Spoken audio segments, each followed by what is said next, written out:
Hello friends, कैसे हैं आप सब। फ्रेंड्स, आज हम बात करेंगे थैलेसीमिया के बारे में।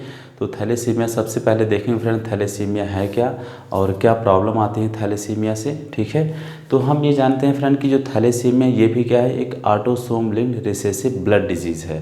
ठीक है, क्या है friend, autosome linked recessive blood disease है ये।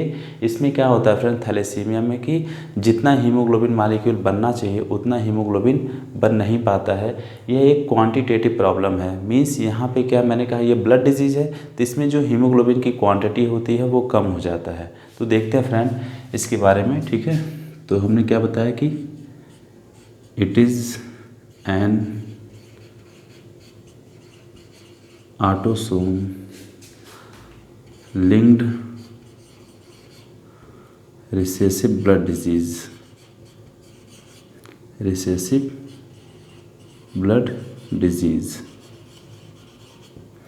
अब थैलेसीमिया में जो डिजीज का ट्रांसमिशन होता है फ्रेंड, पेरेंट्स से ऑफस्प्रिंग में, थैलेसीमिया में मैंने क्या बताया, जो डिजीज का ट्रांसमिशन होता है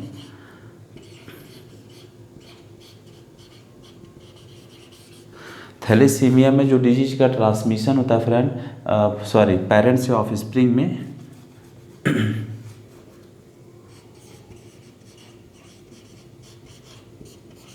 थैलेसीमिया में जो डिजीज का ट्रांसमिशन होता है फ्रेंड पेरेंट्स से ऑफस्प्रिंग में, वो तब होता है जब दोनों पेरेंट्स क्या हों, कैरियर या हेट्रोजाइगस होते हैं। ठीक है, तो हमने ये बताया फ्रेंड कि थैलेसीमिया में जो डिजीज का ट्रांसमिशन तभी होता है जब दोनों पेरेंट्स कैरियर या हेट्रोजाइगस होते हैं। ठीक है, अब बात करें थैलेसीमिया का कारण क्या है, थैलेसीमिया का रीज़न क्या है फ्रेंड। तो थैलेसीमिया का रीज़न ये है फ्रेंड कि म्यूटेशन, ठीक है, म्यूटेशन या डिलीशन होने की वजह से ये प्रॉब्लम आती है। ठीक है, म्यूटेशन हो जाना या डिलीशन होने की वजह से ये प्रॉब्लम होते हैं। ठीक है, नेक्स्ट पॉइंट की अगर हम बात करें फ्रेंड थैलेसीमिया में,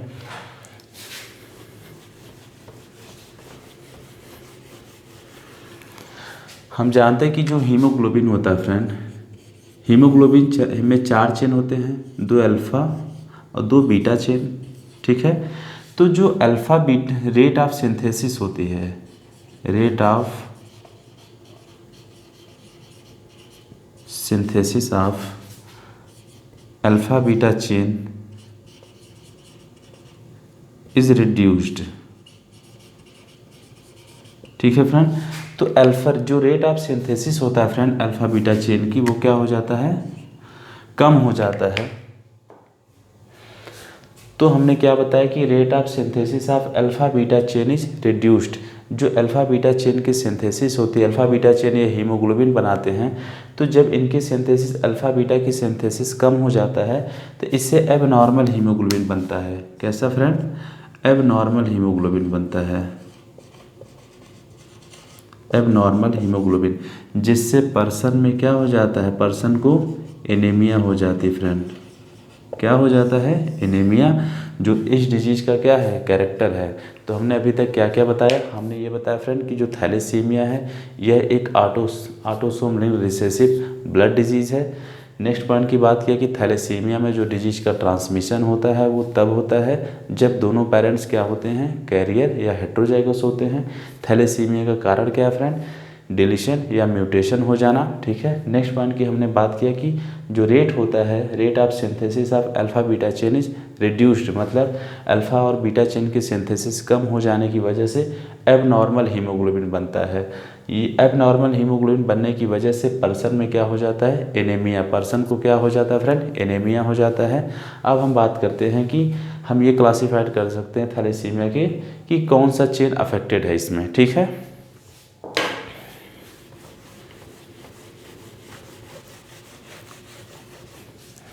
हम बात करते हैं फ्रेंड थैलेसीमिया को अगर डिवाइड करें तो 2 भागों में, ठीक है, 2 पार्ट में, अल्फ़ा थैलेसीमिया और beta thalassaemia.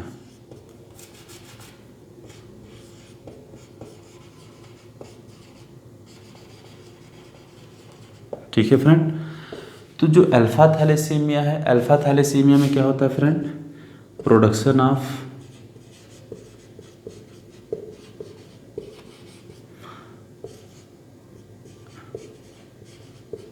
Alpha globin chain is affected, ठीक है फ्रेंड। तो जो प्रोडक्शन होता है अल्फा ग्लोबिन चेन का वो अफेक्टेड हो जाता है। बीटा थैलेसीमिया की बात करें तो इसमें भी क्या होता है, production of beta globin chain is affected. ठीक है फ्रेंड। तो अल्फा थैलेसीमिया में जो अल्फा ग्लोबिन चेन अफेक्टेड हो जाता है, अल्फा ग्लोबिन चेन का प्रोडक्शन अफेक्टेड हो जाता है। बीटा थैलेसीमिया में बीटा ग्लोबिन चेन का प्रोडक्शन अफेक्टेड हो जाता है। अब बात करते हैं फ्रेंड जो अल्फा, वेरी वेरी इंपॉर्टेंट, यहीं से क्वेश्चन पूछा जाता है। अल्फा थैलेसीमिया जो है ये दो जीन के द्वारा कंट्रोल किया जाता है और बीटा थैलेसीमिया फ्रेंड एक जीन के द्वारा कंट्रोल किया जाता है। तो देखते हैं कि जो alpha thalassemia is controlled by two closely linked gene. ठीक है, उस जीन का नाम है HBA1 एंड HBA2। ठीक है friend. Beta thalassemia controlled by single gene